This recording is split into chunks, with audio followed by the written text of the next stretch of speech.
How do you capture a high-value target when the whole world is watching? You create a masterclass in deception. The CIA set the stage with a single building as bait and filled the sky with 150 aircraft to create a deafening sonic shield for the helicopters to drop Delta forces. F-35s lit up the perimeter, turning night into day. By the time the dust settled, the helicopters had already touched down and Maduro was gone. We'll also look at how the US uses the F-35 jets and its Navy to launch a large-scale attack, all in the video ahead.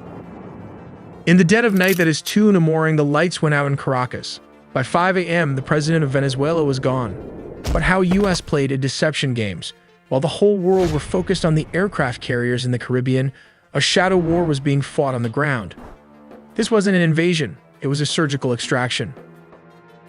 We finally have the declassified timeline of how US forces breached the heart of Caracas and extracted Nicolás Maduro. Let's start with step 1. The setup. This didn't happen overnight.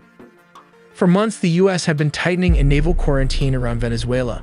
The US Gerald R. Ford Carrier Strike Group and the US Iwo Jima Amphibious Ready Group were parked off the coast. The pretext was clear.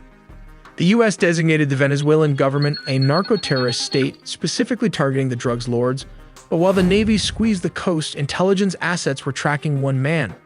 They waited for a specific window, a moment where Maduro was stationary and vulnerable. Step 2. The strike. It began at exactly 2 in the morning Venezuelan Standard Time. High above, several F-35 stealth fighters punch a hole through the enemy lines, destabilizing their anti-air defenses. Like these Russian S-300 missiles located all over the strategic high-value target. With the skies cleared, the path opens for Delta Force helicopters to fly straight towards the mission. Here comes the deception as the helicopters flew.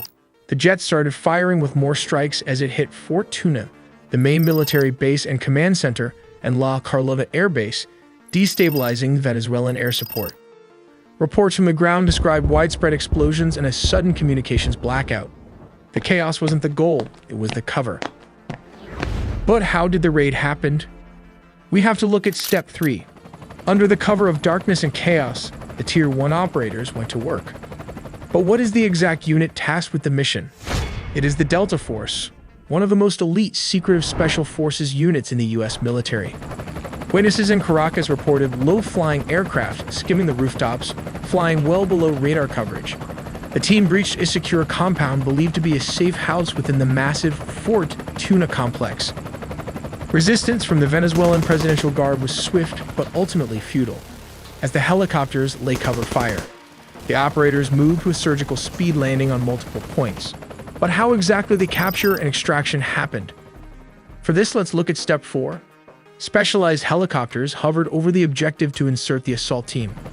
While dozens of attack helicopters laid down suppression fire, the Delta Special Forces descended and started the search for the high-value targets. How did they find him? Simple.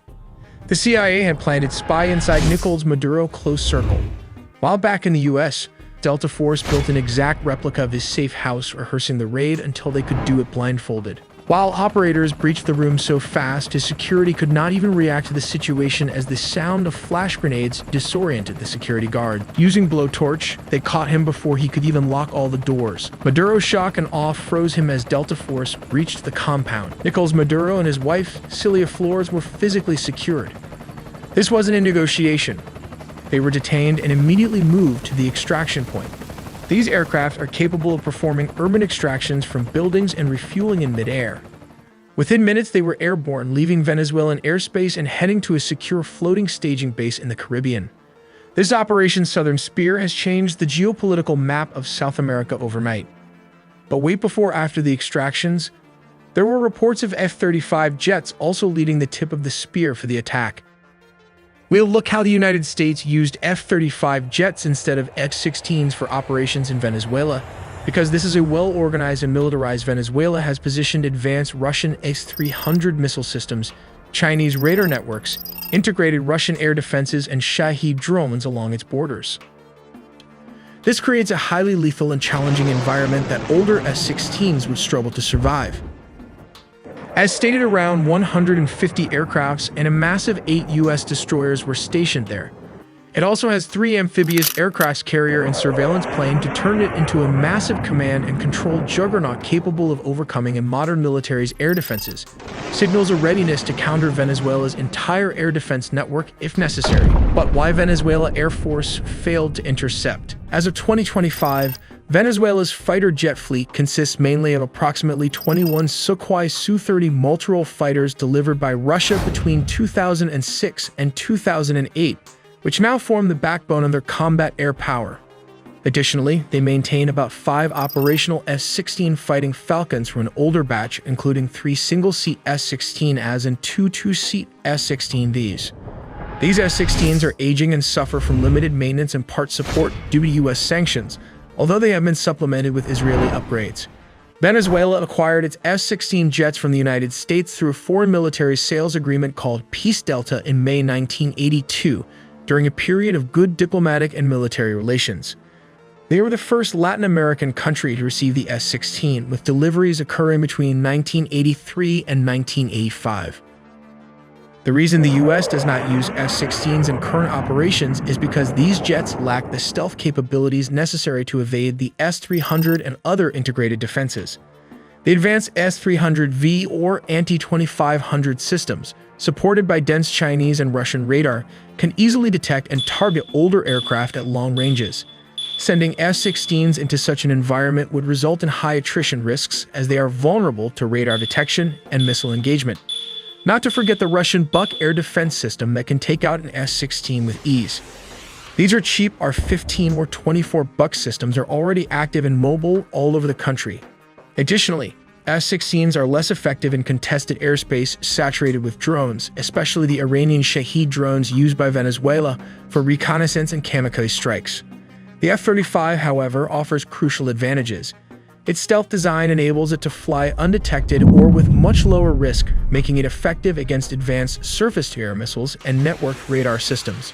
Its sensor fusion, electronic warfare, and data link capabilities allow it to simultaneously suppress and target mobile and fixed air defense positions, adapting rapidly to counter Russian and Chinese radar configurations. While the aircrafts took out the anti-air defenses Venezuelan military as a whole, this allowed the CIA and special forces to advance towards its target. The overwhelming presence of advanced Russian, Chinese, Iranian, and indigenous air defense and drone systems on the Venezuelan border means that the stealth fighter jets, or the first wave of attack, provide both the survivability and strike capability required for such operations. But how do they rotate clockwise? Well, the distance from Puerto Rico to Venezuela is about 1,300 kilometers. This is roughly 810 miles, which translates to around 1.5 hours of flight time for an F-35 flying at high subsonic speeds. These jets rotated clockwise as its combat radius is approximately 770 miles, meaning it can reach most of Venezuela from Puerto Rico with careful fuel management and limited loitering. To extend mission time and reach deeper inland, air-to-air refueling tankers deployed strategically in the Caribbean region support these operations.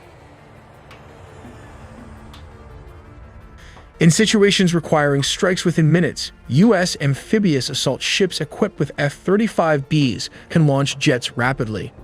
From such ships positioned in the Caribbean, F-35Bs can reach Venezuelan targets within roughly 15 to 10 minutes, depending on speed and route. Targets typically include narco-traffickers' networks, air defense installations, command centers, and drone facilities, enabling flexible sea-based strike options against both Venezuelan military and criminal infrastructure. In essence, the F-35 deployment by the U.S. near Venezuela redefines military capabilities in the region. It combines stealth, advanced sensors, electronic warfare, and networked operations to overcome sophisticated air defenses and maintain persistent air superiority and rapid strikeability against a broad spectrum of targets in Venezuela. This reflects a strategy that goes beyond counter-narcotics to deter and, if necessary, decisively counter the Venezuelan military threat. We also made a deep dive into the sea, air, and land components of the nuclear triad, so subscribe for more videos to not miss a beat.